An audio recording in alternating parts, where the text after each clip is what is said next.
Hello, and welcome on into another episode of the Whiskey Crusaders. I'm Will. I'm Sarah. And I'm Matt. Today we're going to be talking about Glenlivet and their Caribbean Reserve. Be sure to hit that like and subscribe button, and don't forget to hit that notification bell. Matt, why don't you tell us about this Glenlivet? All right, so this is the new Glenlivet Caribbean Reserve cask. This beautiful little orange color they've denoted for this one. Seems like all their new redesign, whatever the hell you want to call it, is everything color coded now, make it nice and pretty. But whatever makes them happy. So, it's a whopping 40%. Yay, 40% Scotch. Yay, single malt whiskey. Good news is it also only costs $38, so that's a big plus. So it's yay. Yes, it's finished in Caribbean rum casks. What a surprise! And it's aimed at cocktails based on the info on their website, which pretty much blows. But that's fine. That's fine. So anyway, if you want to see the history of Glenlivet, I think it was our third video we ever did, something like that. So watch that. I'm sure the history's fine. The video probably blows, but hey, it's all good. Yeah, you might not want to go back and watch that. Just Google the history. Just kidding. Just kidding. You know what? Some of those first videos were pretty cringeworthy. I've gone back and rewatched them. Everybody has to learn somewhere. That's true. That's true. I'm glad we're not there so anymore. This definitely has the sweetness from rum, and it kind of has a little bit of funk on the nose. It smells actually shockingly good for 40%. It doesn't smell bad. I'm getting like a butterscotch that's been overly sweetened. Yeah. Yeah, I could see that. Maybe. Yeah. Remind me again, where's Glenlivet in Space episode. Okay. The very first legal distillery in Scotland. 1824. I'm not as good with the scotches as I am with the bourbons. Yeah, it's got a lot of sea salt and sand, sitting on a beach. You can hear the waves crashing and hitting your body. With some oranges and guava and pineapple and mangoes. Brown sugar. It definitely has all of that. It's got a little coconut feel to me. Yeah. It definitely has a tropical vibe. Very tribe. I get the saltiness of it as well. It's also but there's still that it's kind of got a funk, and I can't put my finger on it. It's got this molasses and briny grapefruit, vanilla, pears. It's super fruity. But yeah, it's got this weird funk. Almost like it's not just me. An eraser. There's an eraser you had in elementary school, and you smell that. That's what it reminds me of. It's like those old, a crumbled up eraser that you shoved a bunch of pencils into as a kid. That's what it reminds me of. It's got a weird, slight rubbery. Yeah. See, and to me, it's more of that tropical note, but it's almost rotten vegetation, or not rotten, but getting to be that overripe vegetation. Right. I can see that too. It's funky, but not. It has a funkiness to it, but not. It's not overly funky. It's almost kind of soapy funky. Yeah, it's not off. It's just weird. No, I kind of like it. There could be a soap note in there. It's kind of soapy. Mm-hmm. Like Bath and Body Works. Trying to be Caribbean. When you walk in Bath and Body Works, hey, that's pretty good on the palate. That's pretty tasty though. I have to remind myself that we're going with a 40%, coming off of some of the other things that we've recorded this evening. Yeah, it's very, very thin. Mm-hmm. There's not a lot of mouthfeel going on whatsoever to it, but the flavors that are happening are really, really wonderful. Mm-hmm. Nothing is overly dominant, but the sweetness and the butterscotch play really, really nicely together. But this is a sweet beverage. It is a sweet beverage, and I'm not going to say that I could see you drinking it over ice, but I could see you drinking it in a cold glass. Yeah. Making the liquid cold, but not watered down. Like outside in the summer heat. Yeah. Because it's that fruity tropical thing going on there. I deal with a lot of guests that would not be able to handle this at 40%, even as light and so they put it over a piece of ice and they'd be okay. I could definitely understand how somebody would enjoy the heck out of this over a piece of ice. Yeah, I think you would lose it all. I think it would be gone. It'd be gone. Yeah. It'd be like drinking just fruity water. But that would be really lovely to just drink fruity water. I don't like flavored water. plain water or it's no water. Yeah, it's very fruity with like a summer breeze. It's also malty with that sweet and sugariness. But then you get like this marshmallow, guava, grapefruit, pineapple, mangoes. Oh, like that. You know that it is that candy. You know those candies on the little like wallpaper things, little tiny ones. You pull them off like the old timey candy stores. Snowsberries. Yeah.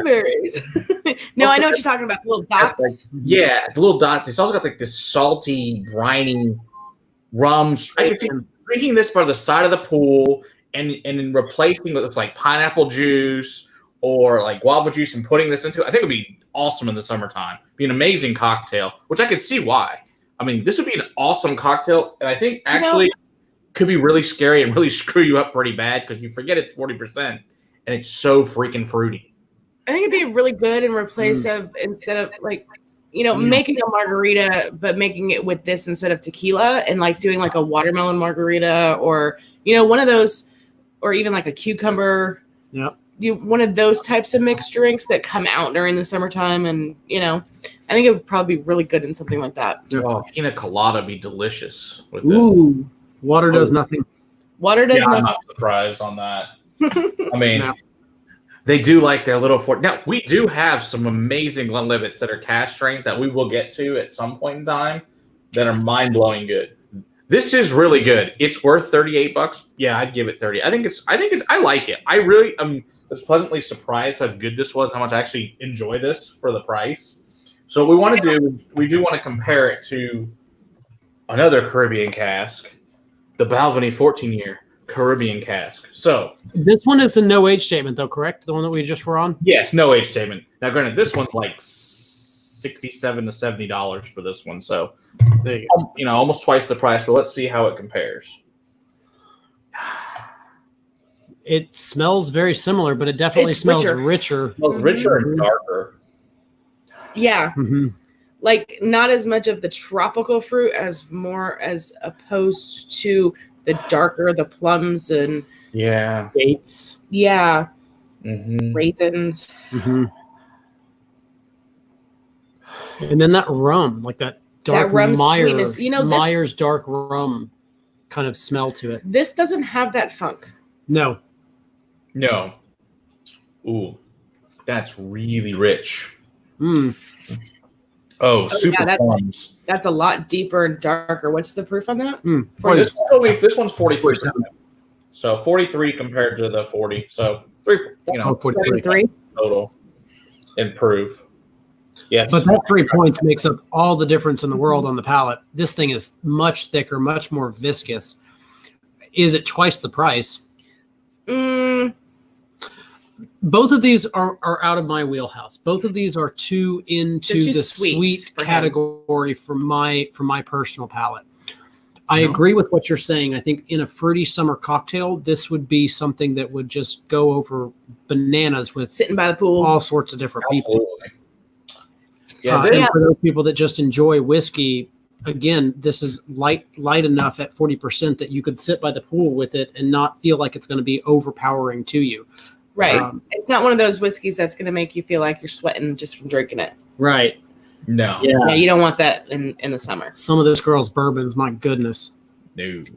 Yeah, and speaking of that, as far as that goes, I reach for bourbon more often than not. I drink the bourbon, but the bourbon that I drink, it's the high proof doesn't lend to as much sweetness. And so this is almost on the edge of too sweet for me. Oh. Yeah. I mean, coming from someone who used to drink rum all the time, granted it was mixed stuff, but I put enough in it so I could taste it. I can drink this, but I don't think I'd be able to sit and drink just this. I'd have to drink this and then probably move on to something else after one or two drinks of this because of the sweetness. They're both good. Mm-hmm. I would prefer the Balvenie because of the richness, the darkness. Would you prefer to pay that though? But I wouldn't prefer the price, so I'd be okay with the Glenlivet.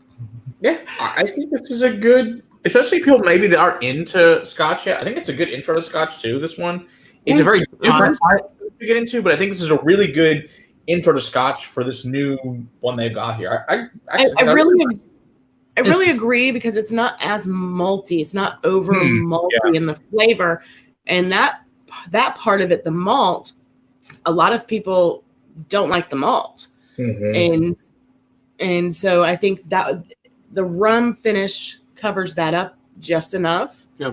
I think that it would be a great intro. I think it's also sweet enough to where if you're primarily a bourbon drinker, it'd be a good foothold. It could be a good foothold into. Are you mixing? I'm mixing them to see what happens when we mix the two different Caribbean casks. Hey, whoa, what the bang? Don't tell me how to live my life. Oh, that gets like perfuming, like crazy perfuming now. Oh, yeah. Oh, that's weird. Yeah, like walking through a Macy's line. Yeah. It's like ombre. It's like... Someone watches Friends.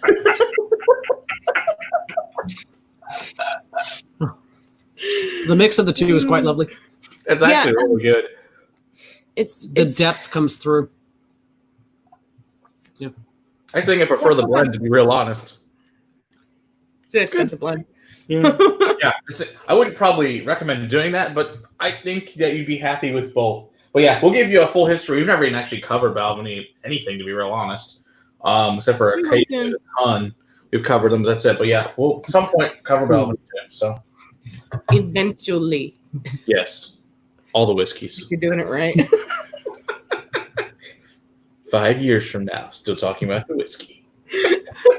With the number you have, oh my God. Yeah. Yeah, it's not going to be time. Even if you're not watching anymore, we're still going to be here. 20 years from now, they're still talking about the whiskey. And they still have whiskey left. There's still more to review. We haven't even gotten to things that have come out in the last 20 years. We're still going through Matt's past collection. They're dusties now. They're all dusties. He's referenced. Oh, that's true. All right. On that note, don't forget to hit the like and subscribe button and hit that little notification bell. And until next time, keep on crusading for better whiskey in your glass. Cheers.